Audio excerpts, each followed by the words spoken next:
Welcome to another episode of The Seba Show. Just here taking a break from being awesome and taking a break from creating and producing this wonderful content that your eyes are now experiencing. Just here to remind you that you are now witnessing the finale to the super duper extravagant, jam-packed review of The Boys. We let things off in the first part. We were talking about how I stupidly forgot to mention Kimiko in any part of the whole review. And in this part, we talk about everything about season 2. But sure, there is such a lot to talk about. So please enjoy this conclusion to The Boys complete series review. Hey, can I actually get some more orange juice in here? I actually got nothing.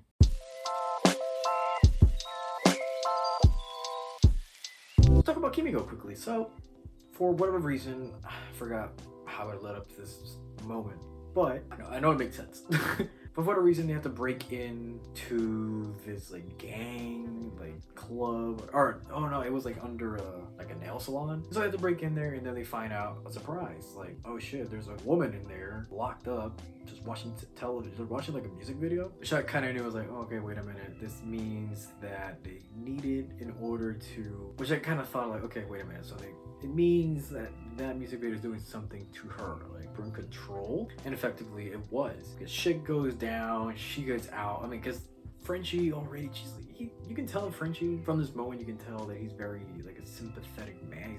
He's a guy that connected with his feelings. And I mean, yeah, he might bust some balls and he might be joking around and be he can be a little, I don't know if he's an asshole, but he can be a little tough. But when he's not trying to be all cool with the guys, he's he's actually also trying to be emotional and being also just trying to be nice, because he's super nice to everybody. But when Kimiko is, when you see he really is such a sweet guy, and he's very sweet to win. I kind of noticed that too. So when he saw that she was just locked up in there looking like she was in a trance, he just immediately wanted to help. And once he opened that cage, for some reason that TV, I think it was, they shot the TV, shit went down. He just ran out, killed her captors, which is cool. And then we're in this chase trying to, well, first they apprehend her, then she escapes, then they gotta go this pretty big chase, which was fun. And then I liked it every time the rest of the guys, maybe Huey was still sympathetic, but the rest of them were hell no, I don't know, nothing to do with her, but I guess she could be valuable for something. She was always no, please, let's not do anything to her, let's not hurt her. I like it. He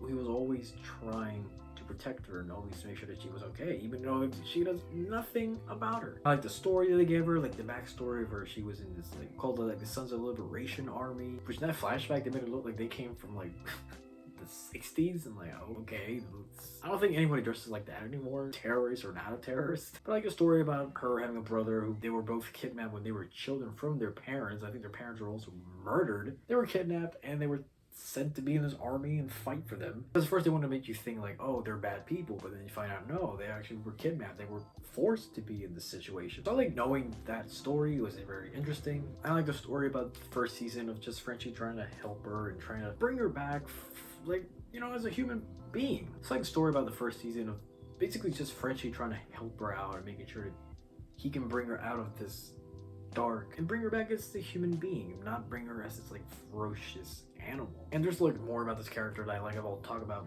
more at the end. But the first season was very cool, bring her from this person that can be a threat, and now she's part of the boys. She is the boy of the boys. The Boys. So yeah, I want to talk about her because it would be. So yeah, I wanted to talk about her because it would be really bad if I don't talk about her. He's one of the main characters. She's one of the boys. So if I don't talk about her, then what the fuck am I doing? So anyway, back to Eagle the Archer. So Eagle the Archer is trying to help the D by trying to basically making sure he goes through a rehab and change him and making him a new person and actually a good person. And that's when they kind of bring, I guess, the topic of Scientology. Maybe, which is, it's weird. I don't know who's still talking about Scientology these days. I don't know. I don't think it's a big thing people are talking about. I don't think so. But anytime you bring a cult into anything, it makes it a little bit interesting. Of course, talk about the Church of the Collective, which then he brings Dr. Carol, who actually played Susan, who was the girlfriend of Carol on Friends, which is cool because I I also saw her recently, I think, in another show or something. I'm like, I'm seeing her way too frequently for some reason. But then again, it's already giving me like weird vibes. I'm like, she just comes here like, hey, I'm not a therapist. Therapists are actually bad. Like, I'm whatever she said. I'm like, oh, okay. And even Eagle the Archer was kind of a little bit unsettling. He was like, I don't know, he wasn't like completely there. He wasn't like normal, you know. Wasn't like a threat, but he wasn't talking normally. It was like he was brainwashed. It was weird. I'll talk about that because I don't think they resolved this issue. So yeah, they're basically just trying to help him and promising this idea of like, oh hey, if you join us and you do what we say, we'll promise that we will let you go in back to the 7, which that's all the Deep want. So it's like the Deep, because at the beginning of the season he was like in a rut. He was like really bad, and then it's like he's kind of coming back and being like, oh, maybe he can be a good person. But then you see like, oh shit, all I want to do is just to be back in the 7. I don't know if because he wants to be a superhero. I don't think so. It's just he wants that status again. So it's like, you're still kind of a douche. And the things they do with him is trying to like, oh, you gotta like do a campaign, because he tried to do a campaign earlier, like, oh, to apologize to Annie, being nice to her, which that automatically thinks that he'll just change everything. What else to be like, oh, I'm a supporter of the women. You know? Because they were still trying to capture that, like, oh yeah, let's just make you just be nice to women and all that, like, things to make him change. And also there's a story with this gecko guy who's a guy who can cut any limb of his body, doesn't hurt him, and he can grow one back. It's pretty cool. They kind of show him how he goes to like a motel room with a client and be like, it's like a fetish, like, oh yeah, cut any limb you want and I'll, you pay me for it, which is like, oh, okay, that's, hey, in a world, if this is a world that a person like that exists and that's your fetish, hey,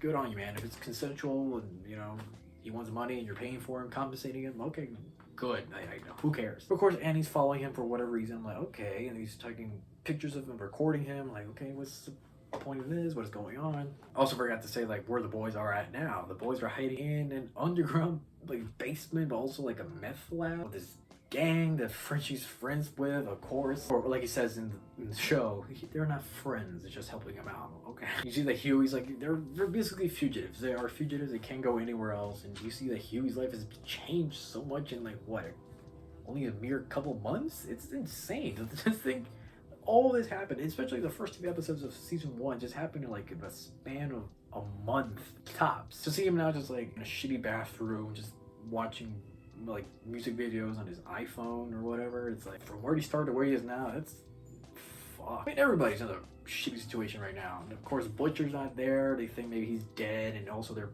blaming Butcher for killing Stillwell, which now they're pitting him like he's a big criminal, and it's insane. Or maybe they think he's dead, but they didn't find his body, so maybe he's still at large. It's crazy the way they started the season. But yeah, even the way we started, I remember thinking like it was jarring. Like going from season 1 immediately to season 2, it's a little bit jarring. I was like, oh, okay, I don't know if it's a little bit low on quality. It just doesn't feel like I'm the same energy with season 1. I was like, I don't know. But then later on, it changed, and like maybe I need to take a breather and then come back. I don't know, but I was like, okay, it's getting better on me. It's growing on me. Because I remember thinking, I think people were not super enthusiastic with the first 3 episodes, and which, by the way, that was weird. They released 3 episodes at the same time, and the rest were weekly, which I think it kind of worked out. But you only just released like 5 episodes? I don't know, that was odd, but it worked out. I mean, we got all the boys like that. So anyway, yeah, the whole thing I want to talk about Annie recording Gecko is like Annie's going through like a pretty dark path.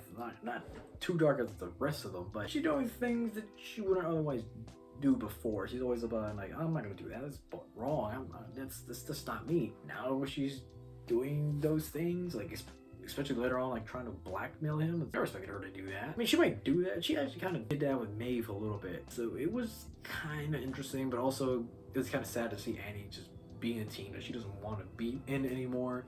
Like, she doesn't feel comfortable. She doesn't like comfortable being with people that aren't really doing what they were supposed to be doing or preaching about doing. Like, yeah, we're saving people, we're just good people. Like, you're not any of that. Also, like, the Homelander like dyed his hair for 1 episode. It looked different. So yeah, things are not going good for the boys, but they're thinking, okay, but like their whole idea right now is stopping the terrorists, or as Homelander desperately wants to call them, supervillains. So they want to stop one that came in from overseas over to the United States, and the boys. So basically, Huey really wants to be like the one, like, okay, let's go stop him. Let's stop him from killing anybody. Like, let's do that. But I like that for like a span of time, for like a short amount of time, he took the role of leader of the boys, which is kind of cool. And I didn't want it to stick forever. I still wanted Butcher to be the guy and Huey just following him and all that. But it was kind of cool that they kind of want to give it to him, even though he's the new guy. But it kind of makes sense because he is pretty smart. And then we introduced a new superhero who's trying to fill in the 7. Because yeah, by the end of season 1, we only have like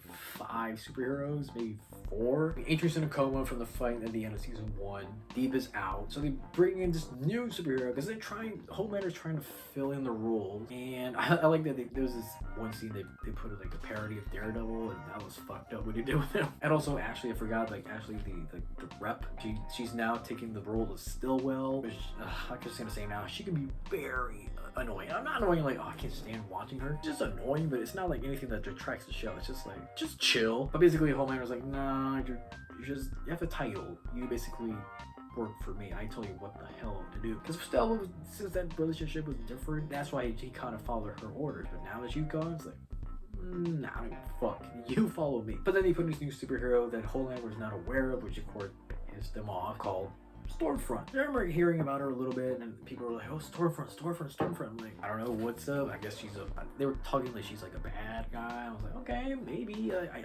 I believe you guys are saying. Since I haven't seen it, I can't talk about it. So when she came on the scene, I'm like, okay, let's see what's up. I think I was having this idea that, okay, maybe she's not like a bad guy. Maybe she's a bad guy, but she's also maybe just a strong force of opposition. Like, this is someone that maybe she's not necessarily a bad person, but just she can be dangerous. Like, don't fuck with her. Like, she can be like a loose cannon. So I don't know what to expect of her, but she showed up and I was already kind of liking her. I like this whole, like, she's in touch with the modern time, and she's doing Instagram lives. Which, by the way, that Instagram live they just showed that from her, like, the first intro, for first one when she entered the scene. Like, I like the Instagram, like the layout and everything. It was pretty realistic. I like the comments, like, it was very real. So I liked about her from the start, it's like she was a superhero who's not afraid of speaking things out of the way they are, not afraid of like doing the whole corporate thing, like, oh, I gotta put this squeaky image and only look cool for the cameras, but be a dick out like when they're off. So from the get-go, she is who she is. Like, she tell you straight how it is. Maybe she could be a little mean, but like how she said later on in the first episode or episode 2, that just because you're good doesn't mean you have to necessarily be nice. So I like that, yeah, when she sees bullshit, she calls bullshit even like on Instagram. Like, she might be part of the set, but she could call bullshit out on VOD or anybody. It's like, fuck. I was like, I like her. Like, she's cool, but I'm like, I gotta be cautious because I know that she might be bad news, but kind of enjoying her as right now. But then the boys are trying to find out about this terrorist, and they do a meeting with Rainer, you know, the deputy director, and everything's going pretty cool, you know, doing the typical like hiding and finding this closed location, which, yeah, for the first episode you kind of seen like how they're living. Like, basically Huey and Annie only interact like only once in a while. They can get on a train, put hoodies on or hats on, and like make sure that no one like knows who they are, and get in and they're out. Like, that's sad. That's like really sad. But the thing's cool. They're talking to Rainer, like, okay, nice, and then boom, her head blows up out of nowhere. I'm like, oh fuck, because she said she has like information about like the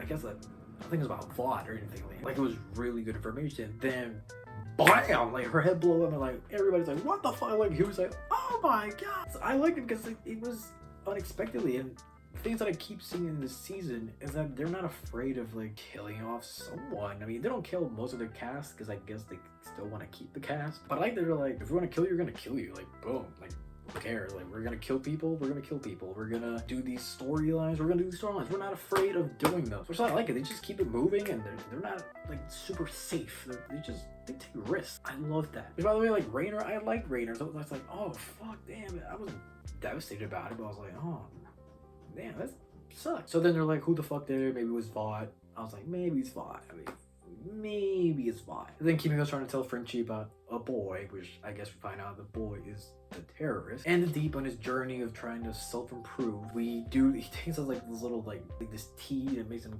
like hallucinate. And then we have Patton Oswalt talk through his gills, which is interesting. Find out his real name is Kevin, which also interesting enough, like these superheroes, they barely are who they were. It's just they're always on their superhero, not only in their costumes but in their persona. They're always with the identity. Like, I also forgot the whole Homelander origin. Like he didn't come from a parent, he just came from a laboratory, which is interesting. And I guess you can kind of see why he's becoming this monster that he is right now. Maybe there's more to it than just like he came from a lab, because I think the scientist who was taking care of him was kind of an asshole too. I think there's more to it than just that, but whatever things led him, he made him become this super horrifying, despicable, disgusting monster. But in this hallucination from the deep, we find out that insecurities basically make him an asshole, because he was always afraid. Even season 1, they show that he's afraid of showing his gills, because he's afraid they'll call him a freak and they'll make fun of him, and then he doesn't like that. And by the way, that woman he had sex with in his apartment that one day, she basically fucking not basically, she fucking raped him. Like, she just kept going to the gills, and he was like, stop, and I was like, fuck you. Like, I was like, it's fucked up, dude. I was like, whoa. But anyway, yeah, just because you're insecure doesn't mean you can be a total dick and just treat women like shit. Like, no. You can understand why he's the way that he is, or I don't know if he's changed in this moment, but you understand why he's like that. This doesn't make it like any excuses like, oh yeah, sure, I'll give you a pass. Like, no. But we also have to know a little bit more about Maeve, because season 1 is like, Maeve is there and we know a little bit about her. Like, she knows that from what we know from her, season 1 is she's conflicted with this whole idea of being the 7. Like, you can tell, like, maybe she's finally one other person in that group is actually not up with this shit. Like, she's not a bad person necessarily. She can be an asshole sometimes, but maybe that's all part of the image that she has to keep going. Like, oh, I'm just an asshole, and I got all this fame, all this power. Like, yeah, whatever. Maybe she's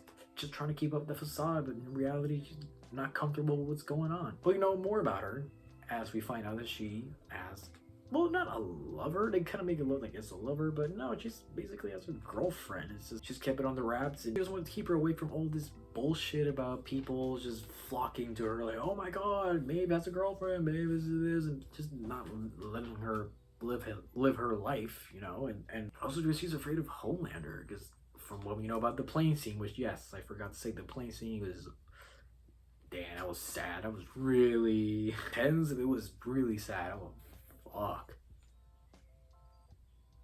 But of course, we know that from that moment, like, you can totally see more of an uncomfortability. So yeah, she also just wants to keep Elena, who is our girlfriend, away from Homelander, because she's afraid Homelander might hurt her or do anything to screw everything. Oh yeah, I forgot to say that Maeve's name is Maggie, which is interesting. Also, right, like, Stormfront is real. Like, she's real. She's not afraid to say anything. Like, oh yeah, she's real. Real asshole. We also have this story for like the first few episodes where Homelander's trying to bond with his son, but also trying to be the super creepy, like, captor to Becca, because he always trying to, like, look creepy, like, yeah, dude, I'm gonna be here forever. I'm like, oh my god. But then there's some times where, like, I don't know if he's actually trying to bond with his son or he's just trying to fuck with Becca, but really you find out that he does care about his son. Like, he does want a son. I don't know if it's also because he's just wants the image of, like, having another son. He's a superpower, he's just like me, like, just like it's all about the image of Homelander, because he really wants to have a son be with him. Maybe in the beginning it was all about the image, maybe just a little bit, but you really can't see that he really wants to be with him. So Homelander's a disabled piece of shit. Like, Homelander is an asshole. Like, there's just no redeeming quality. But you see a little bit of his, like, sometimes he has a little bit of a good person, like, maybe so slightly. Oh, he actually cares about someone? Oh shit, even though he has a relationship later on with Stormfront, who fucking cares? Like, these two are fucking assholes. But the times he's with his son, later on, especially in the season, you can tell that he has a little bit of a soft spot. Just a little bit. Especially by the end of the season, you're like, oh man, like, there's some sweet moments, but still, fuck you. So it's just very complicated. But I also love that his son, from the beginning, it's like, he's like, oh, okay, this is a new thing. I don't know what I'm supposed to feel about this. But then I also like that later on, he's not really buying into him. He's like, oh, dude, just, sure, I'll try to be nice, but I don't I'm scared of you. Fuck, just get away. Also, like the whole like the fake costumes in the party store are just like in real life, like just they're knockoffs basically. Also, like that MM walking with a gun, like just trying to protect the group, looked so weird. I also like that later on they also talk about MM basically has OCD. They mention it, but they just let it go, which is like cool. I guess it kind of develops more of the character. It was interesting they mentioned that. They didn't add to the story at all, but it added to the character. That was cool. And I love Kimiko and Frenchie's relationship. I love it so much. It's so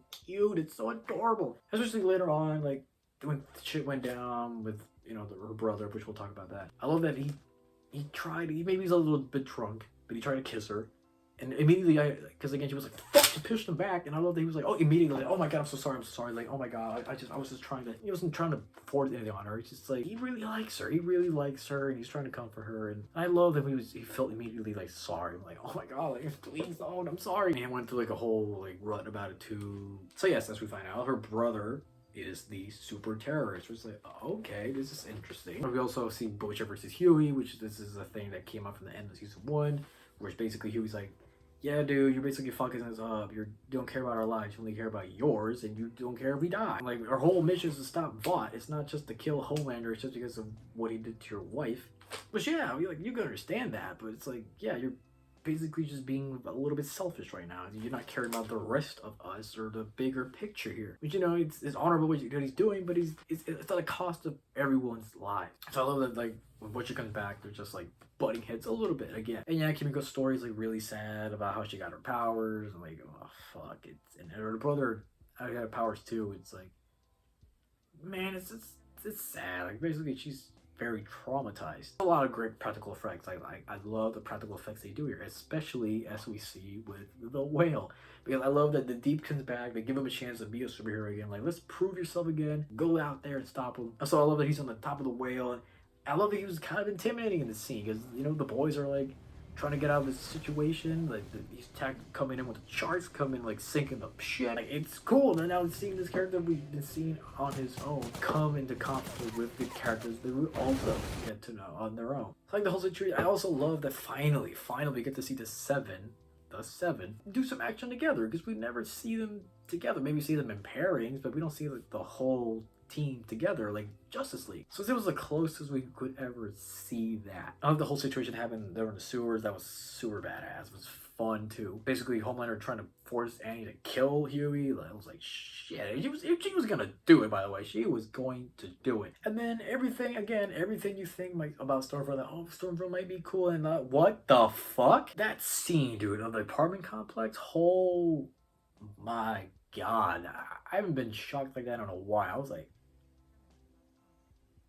because I was like, okay, some like superheroes don't really care about any other lives, even the civilians, the innocents' lives, they don't really care. But sometimes they do. Sometimes they're like, okay, well, I'm not gonna hurt you. Maybe it's more about protecting their image, but at least they don't. Stormfront does not give a fuck. And then at the end of it, she grabs Kimiko's brother, and then to make it worse, she said something like super racist to him and snaps his neck. I'm like, you racist motherfucker. And I even wrote, I thought she wanted to be a superhero. Like, what the fuck? Like, she's killing people, like innocent people. Like, what is going on? But also like about her, she's also Homelander's taste of his own medicine. Because now he found someone that can compete against him, and he doesn't put up with his shit either. I'm like, oh fuck. I also like that Homelander's like a racist symbol in North Carolina, because there was like a mural instead of the American flag as the Confederate flag. I'm like, oh shit. And I also like the scene between MM and Annie and Huey basically just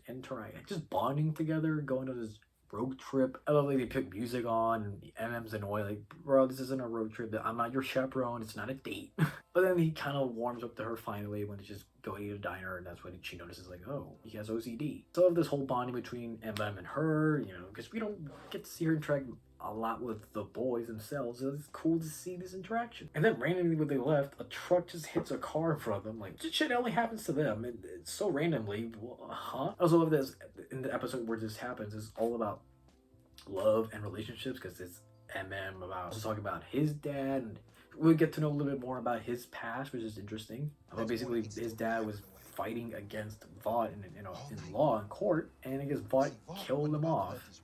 Fucked up. Almost similar to like Black Lightning's story. Again, a lot of Black Lightning in here. It's about Handy and Huey's relationship. It's about Butcher and his relationship with his wife. Homelander and Stormfront. Like they're fucking like they're fucking. And you know how they're fucking. And again, Homelander's still an asshole because he throws Stowe under the bus. Doesn't give a shit. He calls like, oh yeah, Stowe was a terrible person. She did all these things. And like, man, fuck you. And all in the season they touch about racism, like, oh, you know, like Nazi levels, okay.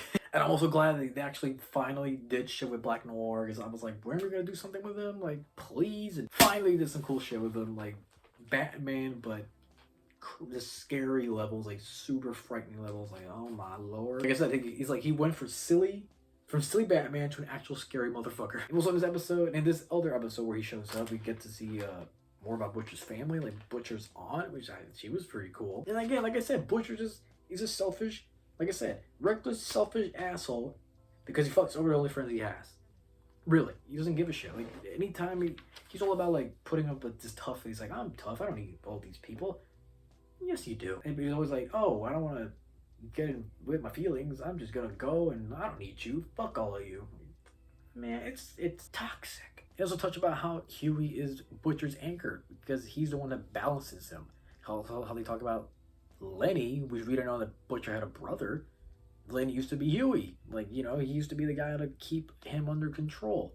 So after he died, it's like he just went back. Because apparently Butcher wasn't like this just now. He's always been like this for his entire life. Even Becca tells him that. Like, you know, like I didn't save you. You were like this way before, like, I showed up. There's a lot of good, interesting things about his character we get to find out. So it makes him very complex, and I really love it. Oh yeah, and also wrote like, Homelander scares me almost anytime he enters a scene. Yes, because they're oh my god. That one scene that Annie was talking to Stormfront in her trailer. Moment Homelander opens that door, like, fuck, shit. And yeah, also like Stormfront's always like smiling. She's always perky. She's always like, she's always looking at having a good time. Like, is everything good here?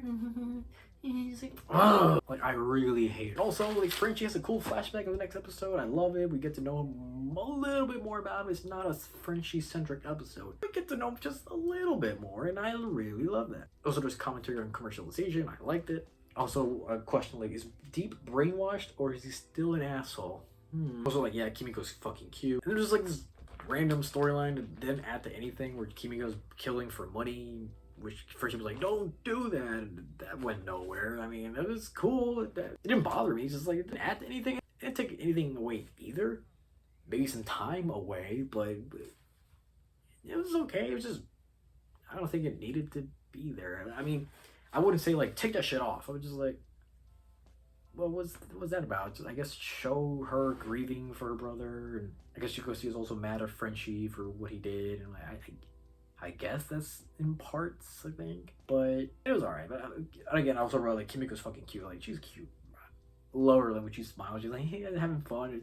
She's so good. Also, like, Kimiko doesn't put up shit with anybody. Only because she's a woman. Like, she's just, fuck you. Like, don't mess with me. Like, I'm a woman. Who cares? I'm a woman. Fuck you. Also wrote that they chose also chaotic and unpredictable. And I love it because you never know what's going to happen. You think you know what's going to happen. Maybe sometimes you're right. Sometimes you will get hit. Maybe sometimes this is a little bit linear in that way. But there's a lot of times where you're like, oh shit, this happened. Oh shit, they went through a fucking whale. Oh, they did this, they did that. Like, oh my god, this person died. This happened. We're going to this story. Like, twists and turns. Like, it keeps you on your toes and keeps you so entertained. You're like, you're going all in. Like I said here, like, doesn't matter if they're the main characters. Like, shit will happen to you. Like, you can get hurt. Like, you can get shot at over, you get stabbed. Like, doesn't matter who you are. You might not die for the main character, but you can get hurt. Like, just because you're the main character doesn't mean you're impervious to being hurt. I also like seeing the boys' origins. I like seeing them working with Mallory and seeing, like, finally all the things they were talking about in season 1. It was cool to see them in action, and we also see the whole story about Lamplighter, who's played by Shawn Ashmore, which, you know, people know him from X-Men. And that whole story about when they went to, like, psychiatric ward, everything. That episode was also intense. Like, shit happened in that episode. It was like, keep you on your toes. Again, everything, there's a lot of things happening in the show. It just keeps you entertained, but they also just throw shit on the fan, and you're like, well, let's go deal with that aftermath. Oh my god. It's also in this episode where we see Starlight's first kill. I believe it's his first kill. Which, yeah, she's like, fuck, I don't like that. But it doesn't like affect her, or there's no consequences to it later on. I mean, there's a consequence of like, oh, he was a dad. I'm like, oh, but it's nothing like affects the storyline or her own story. Maybe later on we'll see that, but it was interesting to see that situation. Also, like the congresswoman that we see in this season, basically Alexandra Ocasio-Cortez. Like, can we agree on that? Oh yeah, I also read that Annie's mom was kind of annoying, and bleh. Oh yeah, and the way that Ledletter just, I like that what he did with him. Like, they were also giving him a redemptive arc, and they kind of give it to him. He didn't live long to like see how that froze, but damn. But it was good. I like the storyline. It was pretty interesting. Again, the comment about Trump's America. They don't mention Trump, but you know, as an allegory to Trump's America, Nazism, and also wrote, just like Trump, soups are getting away with shit in politics. And episode 7 is also about parents and children. It's all about their parents, of like Butcher and this kid, of Homelander and his son, MM talking about his dad, and all of these different relationships about parents and their children. And also we see Butcher's parents actually show up. And also seeing John Noble playing his dad, brilliant. It's also we see heads blow off at the end, like, holy shit, again, it comes out of nowhere. I did not expect that. I was expecting that maybe shit to happen in that court case, but damn. And all of the beginning of the episode of the finale was like, okay, we're just gonna go kill the 7. Okay. But I also love in this episode, they still show that Huey is a moral guy. He's always about the good. He's not about giving up on anybody. He's always about the good. He's always about doing good things. He might do some bad stuff for the mere good, or he's always about just trying to be a good person, as good as he can be, as pure as he can be. I love Huey so much. I also thought like, oh, I finished the episode, but I think the collective did the attack on the court trial. No. Also, I forgot about whole like Stormfront's origins of basically she's 100 years old. She was in the 40s when the Nazis were on the top of their power. Like, it was like, fuck. And basically Vought is a Nazi. Like, the creator of Vought, the company, was a Nazi. Oh my god. Goes through like, okay, so she's a Nazi. Like, original Nazi, like fucking Germany Nazi. She was like with Hitler and all that shit. Oh god. But the reason I thought it was the collective is because when he was talking to Edgar, I guess the leader of the collective was talking to Edgar, he was like, oh, what about putting Atrium back in the 7? You know, now that Shockwave's dead. I was like, oh, okay. I was wrong. But also in this meeting, we find out that Edgar knows about Stormfront's past. He knows all about that. He doesn't care. I know that also later in the episode, he talks about Butcher about the same thing.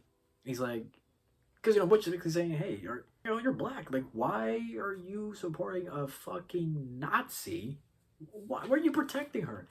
And I love that his line was like, hey, like, that's a white man's privilege of actually being angry about that. I can afford to do that. So the conversation with Edgar and the collective was pretty cool, and at least you do see the collective leader does kind of care about his followers. Like, he's not there just to manipulate them. He really does care about them. And then Becca showed up because Ryan went away with Homelander, and now it's like she's desperate. She wants help. She goes to find Butcher, and she does. And I love when she shows up. I love that the boys just see her be with Butcher, or they just love seeing her just in general, because she's like, we finally get to meet you. We finally get to see the good side from Butcher, because, you know, like, these things were being kept like secret or maybe just kept hidden. Oh, they were like, oh, you're here. Oh, it's good to see you. Of course, seeing Butcher be sweet is also very nice. They were like, we just don't get to see this. Also, you see Ashley losing her hair. At the end of it, we don't get to know that's important, but it's been showing up since for like 2 episodes. And we also get to explain like why Huey loves Billy Joel so much, because it's about his mom. We get to find out a little bit about his mom, which is very interesting. Also, like what Adrian's saying, fuck that Nazi bitch. I was like, yes. I also like to see that Becca can fight. I mean, she can fight, but I like that she was willing to fight. Like, that's awesome. I also love the detail about Frenchie trying to learn Kimiko's language. I thought that was so sweet, and he doesn't know a lot about it. I'm glad he also touched upon, like, he's still learning. He doesn't know everything. He knows the convenient things, like, that he has to know about the dialogue, but I love that he's like, oh, he didn't know everything so fast. He's still learning. Like, okay, when it's convenient, he knows, but other than that, like... And then I hated Stormfront so much in the scene because she's trying to fill in Ryan's head, like, hey, basically minorities are the Nazis in this case. They hate us because of of our physical appearance, of our skin color. They hate us because of that. I'm like, you know, like, we gotta stop these people. They're bad. I'm like, oh my god, fuck you. Basically, she's basically using the whole agenda of Nazism, but putting it in the bad light against minorities. I'm like, so you know that you're doing bad shit, right? But also, like, the Homelander's not 100% committed to this cause. He's in it for this whole, like, making white people's, like, superpower, like, race. But he's really not that into it. He's going through it, but it's like, okay. Also said, like, can Butcher and Becca ever be happy? No. Also, those Vought guys in the cabin, yeah, once Homelander showed up, yeah, you're fucked. Also, like, that wreckage with MM and Becca, like, MM came out clean from that shit. The jacket looks so leathery and clean. I'm like, okay. And yes, super women fighting, yes. So I love that scene. Everybody's been talking about this scene of the three women just kicking the shit out of the storefront. It was badass. I was like, fuck her up, man. Fuck her up. But also, the way they ended, they capped that scene with Frenchie saying, like, girls do get it done. And also, I was predicting, like, oh, is Becca die and now Butch has to protect Ryan? I was right about that. And that was sad as hell. I was like, shit. But also, the storefront is dead. Or is she? Also, like, the Annie has her costume back, her old costume back, yes. I love the Maeve also basically blackmails Homelander, like, stay the hell away from everybody. Stay away from the boys, stay away from me, stay away from Annie, leave them alone, or I will release this video about the plane. And Homelander's like, fuck this shit. So that's what he does. But the reason I'm saying, like, is Stormfront actually alive? Is because he says in the end, like, oh yeah, we neutralized her, and she's, like, being held. And, like, wait a minute. I mean, the last time we saw her, she was, like, burning and dying, but we didn't see her die exactly. Maybe they'll find a way to reconstruct her. I don't know why you would want to do that, especially after releasing the statement that she's basically evil and used you guys. But will she come back season 3? Well, who knows? The actor was great, by the way. She was really good. She made me hate her. So I was like, good job. And Deep, I think he's still an egotistical asshole. Because also, we also find out that Eagle Archer basically left the church because he was like, oh, they made me do all these things that I got fed up with. And I said, no. I'm like, fuck you. And now the church was like, oh, yeah, don't be with this guy. He's bad news. I'm like, oh, so a couple seconds ago you liked the guy and now you don't? So, like, I don't know if we're going to get a storyline from this Church of Collective because the leader is dead. And the Deep also left because he didn't get to see from the 7. Because that was all he basically, he went off and like, oh, fuck you. You promised me all of this, but now you're not giving it to me. You gave it to A-Train. Like, what the hell? So I don't know if we're going to get to that, but I love this scene, everything he said in there. Like, good. And so maybe season 3 we will see something from him. Maybe we'll see a redemptive arc. But so far, he's like, he was getting there, but he's still an asshole. Because he still talks shit about women sometimes. Just can't let that go. And also, like, the boys are going to be in the soup affairs. I don't know if they're going to do that. Maybe is Butcher going to be a part of that? We don't know. And also, Homelander's jerking off to New York City. What the fuck? I mean, it was good to see MM being back with his family. It's good to see Frenchie. And, oh my god, I love that scene, by the way. Just Frenchie and Kimiko about to go dance. They're like, let's go dance. And that's, like, so beautiful. Oh. Homelander's just fucking jerking it off. I'm like, okay. Of course. You got this sweet moments where you can end it off with something like this. Of course. But it also makes me think, are we going to see Homelander in a different state now, season 3? Is he going to be like the deepest, basically? Like, in the rut, feeling terrible, feeling like he's just powerless now? That can be interesting. And of course, we also find out it's Newman. Congressman Newman is the one who's been blowing people's heads off. For what reason, we don't know. But it's like, oh, so is she going to be the villain of the next season? Or maybe she'll be somebody that might be helpful later on. We don't know. But I was like, will this be interesting? Because now we see Huey, like he said at the end, like he wants to do things on his own. Like he'll still be with Annie, but he just wants to do things on his own feet. Stand on his own 2 feet, not depend on anyone else. He just wants to do things on his own way. So he joins Newman's, like, team. So will this be interesting? Because it ended with a good note. It didn't end with like a cliffhanger. It does things. It does give a little bit of seeds about what might go on for the next season. It was almost like a good just way to end it. Like we ended with things nice. We resolved a lot of things. Like cool. But does it interest me like for next season? Like I'm interested. Of course, I want to see more of the boy. I wasn't like excited. Like oh my god, I can't wait to see what like we're gonna do next. It's just like okay, well I trust you. I want to know what you guys are going to do. So it was all nice, and I really loved everything. I mean, the characters are fantastic. The writing is incredible. Like, everything they do, all the social commentary, all the different commentaries they do. The action is good. Everything. This show is just fantastic. And I see why people love this show. I know why. I really love everything. It's just so this funny, it's fun, it's entertaining, but it also makes you think, makes you feel, because there's a lot of feeling, there's a lot of sad stuff you felt by the end of this season. Like I felt really sad when Becca died. I was like, it was really sad. It was really sad. I love this things with him and his like the I don't know if it's his son now, but he's taking care of him now. Which after all the times he didn't want to do it, so it was genuinely man. There's just a lot of things going on in the show, and I really love it. I'm now gonna be on the radar for it for next year or whatever is gonna happen. Like it was just it was good. It was great. I had a fantastic time. I'm also interested to see what's going to happen next season. What I love about the show the most are the characters themselves, the boys themselves. I love that chemistry, that dynamic. I love all of them. I love everything that's going on around there. I really do. I think it's really good. Give it a 9 just because of that. Fuck, I'm gonna give it a 9. I really, I love all those things. I think it's fun. Just a charming show. Hell yeah. So yeah, well done. So yeah, well done, the boys. I'm glad I did this. I cannot wait for next season, whenever it is. So what do you guys think? What did you guys think about the boys? Season 1, if you remember season 1. But let's also talk about season 2, because I know that's what people are talking about right now. What do you think about season 2? What do you think about the finale? What do you think about everything?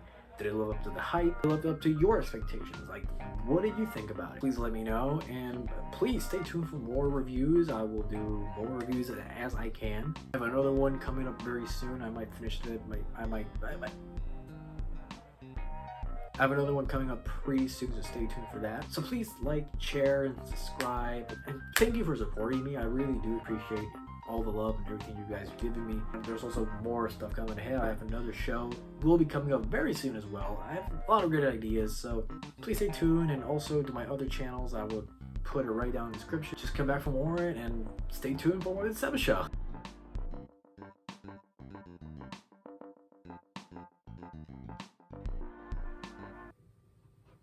You're still here? Go home. Like, we're done. There's no psych acts. There's no extra special credits. There's literally nothing. We're done. Like, go home. Go home. Seriously, just go home.